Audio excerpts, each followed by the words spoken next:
ထမင်းမောင်းကြိုက်တဲ့သူဆိုတကုံအေးကိုတိလိုက်မယ်နော်မတိသေးရင်တော့အဆုံးတိကြည့်သွားနော်ဟယ်လိုဖေဖေပါကုံတယ်လမ်းနဲ့မဟာဗန္ဓုလလမ်းကြားက39လမ်းမှာတကုံအေးထမင်းပေါင်းဆိုင်ကိုတိကြလားအဲ့နာတော့အိုက်ကရုံးဝင်နှံတော်တော်များများတော့တိလိုက်မယ်နော်ထမင်းပေါင်းအပြင်ကိုဝတ်သားနဲ့ပတ်သက်တဲ့မီနူးတော်တော်များများဒီဇိုင်းပါရပါတယ်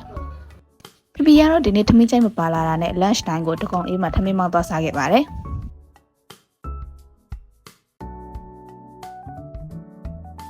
ကိုရီမပြစ်မကျဲလေးနဲ့စံချမ်းလုံးဝမသုံးထားတဲ့ထမင်းပေါင်းကောင်းကောင်းလေးစားခြင်းနဲ့ဆိုရင်တော့ဒီဆိုင်လေးကို recommend ပေးပါတယ်။အရှိတောက်ကလည်းချင်းဆက်အချိုကိုလိုသလိုမှာလို့ရပါတယ်။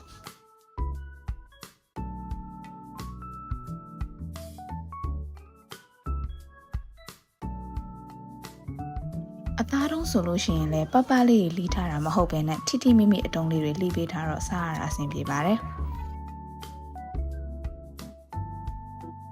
ချင်းဆက်ဆက်အရေးတောက်လေးရလဲဝက်ထမင်းပေါင်းနဲ့အရန်ကိုလိုက်ဖက်ပါတယ်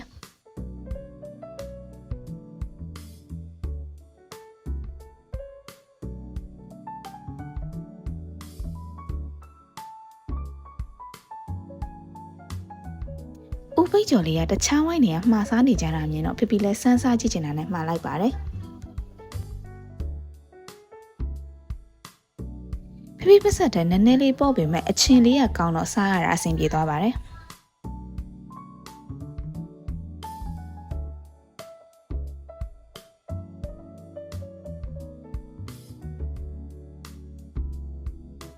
မုန်းနဲ့ကြော်ထားတာဆိုတော့ဥပိရဲ့အရသာကိုတော့တိတ်ချာလေးမခံစားမိပါဘူး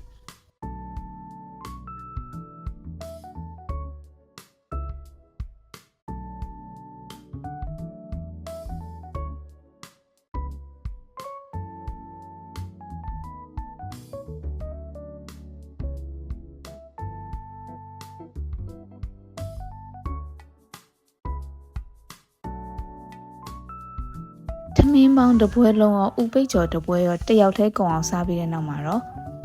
အီးပြေကိုလာလေးတပူမှတောက်လိုက်ပါတယ်အစာချေရကောင်းတဲ့ထညက်ခဲလေးလည်းထားပေးထားပါတယ်ဘိုင်ဘိုင်အဆုံးထိကြည့်ပြီးလို့ကျေးဇူးပါ